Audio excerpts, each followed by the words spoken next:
Getting better at LeetCode has just gotten easier and easier over time. For my very first round of coding interviews, I was mostly relying on a book called Cracking the Coding Interview by Gail Lackman.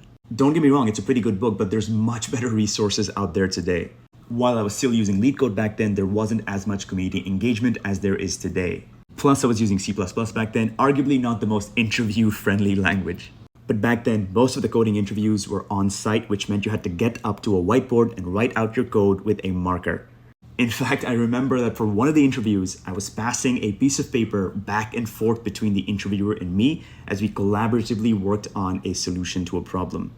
But today, most of the interviews you're going to be having, even the on-sites, are going to be virtual, meaning you're going to be writing code in an IDE such as CodePen, CodeSignal, Codility, etc. You can practice for these coding interviews exclusively by getting better at LeetCode. For the really hard LeetCode problems a couple of years ago, you had to search the internet backwards and forwards to find a solution, and when you did, it had no documentation, you had no idea what the code was doing.